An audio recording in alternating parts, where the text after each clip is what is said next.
नमस्कार, आप देख रहे हैं SPN 9 न्यूज और मैं हूं आपके साथ मनीष कुमार सैनी। लोकसभा चुनाव के बाद अब तमाम राज्यों में विधानसभा चुनाव को लेकर तैयारियां जोरों शोरों से होने लगी हैं। अब ऐसे में तमाम राजनीतिक पार्टियां विधानसभा चुनाव पर नजर बनाते हुए उनकी रणनीतियां बनाने में जुटी हुई हैं। अब देखा जाए तो कहीं ना कहीं लोकसभा चुनाव के दौरान जो MLA सांसद बन गए हैं यानी कि लोकसभा पहुंच गए हैं, उनकी सीटों पर यहाँ उपचुनाव होने की तैयारियां तेज हैं। अब ऐसे में बात करें बिहार की, तो बिहार के रुपौली विधानसभा सीट पर बीमा भारती आरजेडी के टिकट पर चुनाव लड़ती हुई नजर आएंगी और इस उपचुनाव में कहीं ना कहीं पप्पू यादव का समर्थन अगर वो मिल जाता है तो ऐसे में बीमा भारती यहाँ पर जीत का परचम लहराती हुई नजर आ सकती है, क्योंकि रुपौली विधानसभा जो है वो पूर्णिया लोकसभा क्षेत्र के अंदर आती है। पूर्णिया से पप्पू यादव 2024 के लोकसभा चुनाव में जीतकर सांसद बने थे, निर्दलीय मैदान में उतरे थे और बीमा भारती को करारी मात यहाँ पर दी थी, क्योंकि बीमा भारती यहाँ पर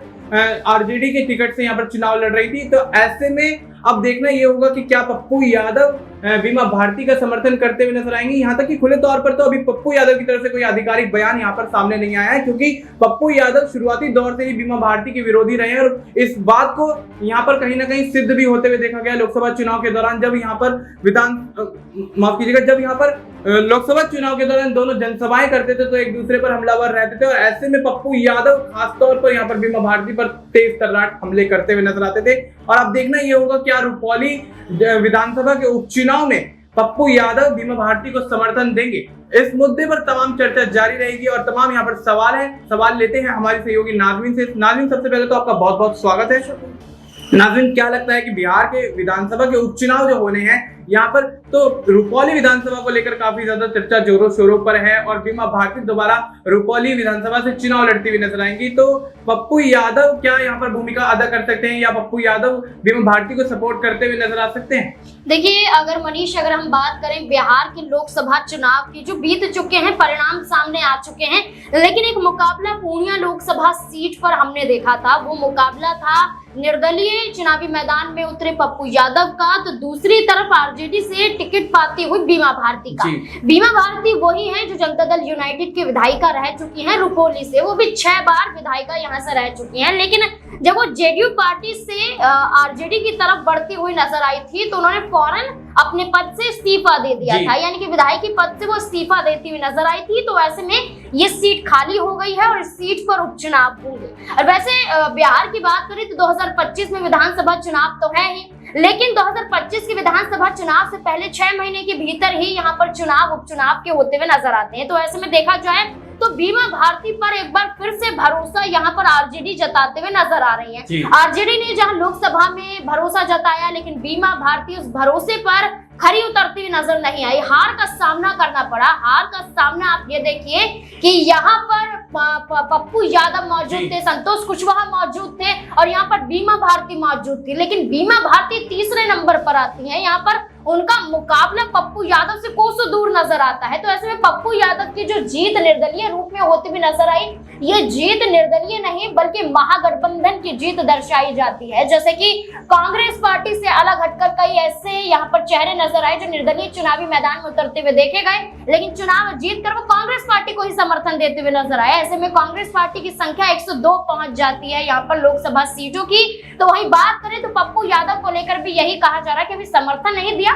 लेकिन आने वाले वक्त में पप्पू यादव यहाँ पर कांग्रेस पार्टी को समर्थन देते हुए नजर आएंगे तो ये संख्या 103 हो जाएगी, यानी कि कांग्रेस पार्टी ने साबित कर दिया। लेकिन कांग्रेस पार्टी के जरिए पप्पू यादव अगर अब भी आरजेडी से दूरी बनाते हुए नजर आएंगे तो कहीं ना कहीं महागठबंधन पर बड़ी चोट होगी। जैसे कि हम बात कर लें कि लोकसभा चुनावी मैदान में निर्दलीय चुनावी मैदान में उतरना कोई बड़ा फर्क नजर नहीं आता, बल्कि जिस तरीके से मैंने अभी कहा कि वो समर्थन कांग्रेस पार्टी को दे सकते हैं, संख्या बढ़ सकती है, महागठबंधन एक संख्या ज्यादा लोकसभा की बिहार में पा जाएगा। लेकिन विधानसभा ये जो उपचुनाव होते हुए नजर आ रहे हैं विधानसभा की सीटों पर, ये उपचुनावों में ये तय हो जाएगा कि ये सीट महागठबंधन की है या ये सीट यहाँ पर एनडीए की होती हुई नजर आएगी। तो ऐसे में बीमा भारती ने अगर आरजेडी की तरफ से उन्हें यहाँ पर उतारा है तो यहाँ पर बीमा भारती की बात करें जो आरजेडी की टिकट से उतरती हुई नजर आ रही है, तो ऐसे में पप्पू यादव जो बाहरी रूप से कहते हुए नजर आ रहे हैं कि वो समर्थन बीमा भारती का नहीं करेंगे, वो इसका पुरजोर विरोध करते हुए नजर आएंगे। लेकिन अंदर खाने से ये चर्चाएं तेज हो चुकी हैं कि पप्पू यादव खुद यहाँ पर बीमा भारती का समर्थन करेंगे। ये मजबूरी भी बन जाती है क्योंकि आरजेडी और कांग्रेस का गठबंधन बिहार में है और बिहार से कांग्रेस पार्टी के सदस्य है पप्पू यादव, निष्कासित अभी नहीं किए गए हैं और ऐसे में चुनाव जीता भी है। तो पप्पू यादव जहां तक हो सकता है कि वो अंदरूनी तरीके से बीमा भारती को अपना समर्थन देते हुए नजर आए, आरजेडी को जिताने की कवायद में लग जाए, क्योंकि अगर ये सीट जेडीयू पार्टी के खाते में चली जाती है तो आने वाले 2025 के विधानसभा चुनाव में ये सीट फिर से जीतना कहीं ना कहीं मुश्किल आरजेडी के लिए हो जाएगा। तो मुझे जहां तक लगता है मनीष, पप्पू यादव अभी तो बयानों में समर्थन ना करने की बात कर रहे हैं, लेकिन हो सकता है कि वो अंदर खाने बीमा भारती का समर्थन करते हुए नजर आए। जी, तो जिस तरीके से लोकसभा चुनाव के दौरान पप्पू यादव को देखा गया, वो आरजेडी के खिलाफ यहाँ पर उतरते हुए नजर आए थे, यहाँ पर तेजस्वी यादव पर तीखे हमले करते हुए नजर आए थे और ऐसे में नीतीश कुमार पर भी तमाम हमले करते हुए नजर आए थे। तो उसके बाद कहीं ना कहीं लोकसभा चुनाव जीत के बाद यहाँ पर पप्पू यादव लालू प्रसाद यादव का, तेजस्वी यादव का समर्थन करते हुए नजर आए। फिर उसके बाद तेजस्वी यादव यहाँ पर पप्पू यादव को अपना भाई कहते हुए नजर आए और ऐसे में देखा जा सकता है लोकसभा चुनाव के रिजल्ट आने के बाद, परिणाम घोषित होने के बाद, पप्पू यादव के पूर्ण जीत पर दर्ज करने के बाद तो यहाँ पर कहीं ना कहीं जो चुनावी जो रंजिश थी वो कहीं ना कहीं समाप्त होती हुई नजर आई और ऐसे में देखा जा सकता है कि शायद इसी को ध्यान में रखते हुए कहीं ना कहीं पप्पू यादव यहाँ पर चुनावी रंजिश के तौर पर अभी यहाँ पर ऐसे बयान देते हुए नजर आ रहे हैं बीमा भारती को लेकर और आने वाले समय में कहीं ना कहीं पप्पू यादव समर्थन करते हुए भी नजर आए, क्योंकि रुपौली विधानसभा जो है वो पूर्णिया लोकसभा क्षेत्र के अंदर आती है। तो पूर्णिया लोकसभा क्षेत्र के अंदर आने वाली तमाम इलाके का कहीं ना कहीं देखा जा सकता है कि पप्पू यादव पूरा यहाँ पर दामन संभालते हुए नजर आएंगे और कहीं ना कहीं उस क्षेत्र के लिए काम करते हुए आगे नजर आएंगे और ऐसे में देखा जा सकता है कि रुपौली विधानसभा में भी कहीं ना कहीं पप्पू यादव आने वाले समय में दौरे करेंगे, क्योंकि बिहार में विधानसभा चुनाव 2025 में है, जैसे कि नाजमीन ने बताया। तो 2025 के विधानसभा चुनाव को लेकर यहाँ पर रणनीति भी बनानी बेशक जरूरी है, क्योंकि पप्पू यादव अपनी पार्टी को यहाँ पर उठाना चाहते हैं। जिस तरीके से पुणे पर जीत दर्ज करी है, यहाँ पर कहीं ना कहीं पप्पू यादव ये सोच कर बैठे हैं कि लोकसभा चुनाव के साथ साथ विधानसभा चुनाव में भी उनकी पार्टी यहाँ पर बाजी मारती हुई नजर आए। और अगर बात करें बीमा भारती की, तो नाज़मीन ये भी यहाँ पर सवाल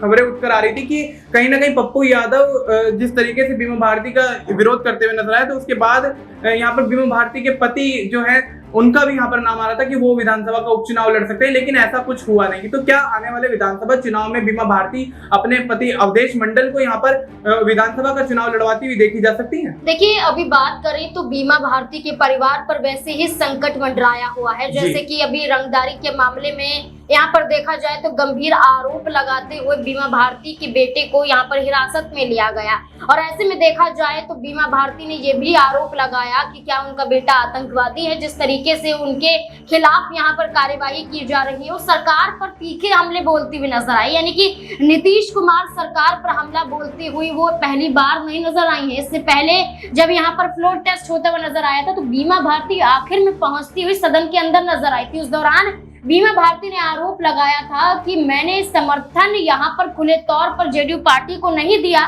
तो यहाँ पर जेडीयू पार्टी की तरफ से उनके बेटे और उनके पति को जेल में डाल दिया गया। तो वही मामला फिर से उठता हुआ नजर आया और बीमा भारती के बेटे पर एक्शन हुआ और बीमा भारती एक बार फिर से नीतीश कुमार सरकार पर एक तरीके से अपना गुस्सा जाहिर करती हुई नजर आई। तो ऐसे में देखा जाए जो कानूनी कार्यवाही में फंसे हुए हैं, ऐसे में अगर हम बात करें उनके पति की, तो जहां तक लगता है कि जब यहाँ पर चुनाव मुंगेर लोकसभा सीट पर होता हुआ नजर आया था तो मुंगेर लोकसभा सीट पर अशोक महतो एक अपराधी के रूप में नजर आते थे, एक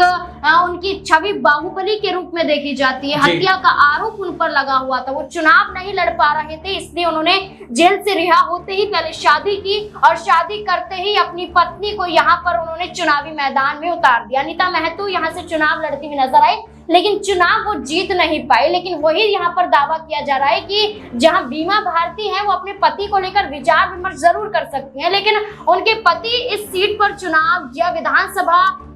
चुनावों को देखते हुए राजनीति में उतरते हुए नजर आएंगे। ये तो आने वाला वक्त बताएगा, लेकिन अभी फिलहाल तो मुझे ऐसा लगता है कि बीमा भारती का फोकस होगा कि रुपौली विधानसभा सीट पर वो उपचुनाव जीत जाए, क्योंकि 6 बार से वो यहाँ पर विधायिका रही हैं और ऐसे में आरजेडी की तरफ जाना उनके लिए नुकसान साबित यहाँ पर होता हुआ नजर आया तब जब उन्होंने पूर्णिया सीट को अपने हाथ से गंवा दिया और आरजेडी को एक बड़ा झटका लगता हुआ नजर आया। तो ऐसे में ये चर्चाएं तेज हो चुकी हैं कि बीमा भारती के लिए मौका है कि पहले वो अपनी रुपौली विधानसभा सीट को बचा ले, उसके बाद कुछ और रणनीतियों पर वो काम कर सकती हैं। जी, तो आने वाले समय में अब रुपौली विधानसभा बचाना बहुत जरूरी है बीमा भारती के लिए, क्योंकि विधानसभा चुनाव को भी अगर लेकर रणनीति बनाएंगी तो रुपौली जीतना उनके लिए बहुत बड़ी जिम्मेदारी यहाँ पर बन जाती है, क्योंकि पहले भी विधायिका जिस तरीके से नाज़मीन ने बताया 6 बार वो रुपौली की रह चुकी हैं। तो अब यहाँ पर कहीं ना कहीं देखा जा सकता है जिस तरीके से आरजेडी उनको लोकसभा चुनाव में उतारती है, उसके बाद बीमा भारती जीत दर्ज नहीं कर पाती है पूर्णिया से पप्पू यादव के खिलाफ और पप्पू यादव यहाँ पे बाजी मार देते हैं। तो अब देखा जा सकता है कि जिस तरीके से आरजेडी ने एक बार फिर से बीमा भारती पर यहाँ पर भरोसा जताया है, तो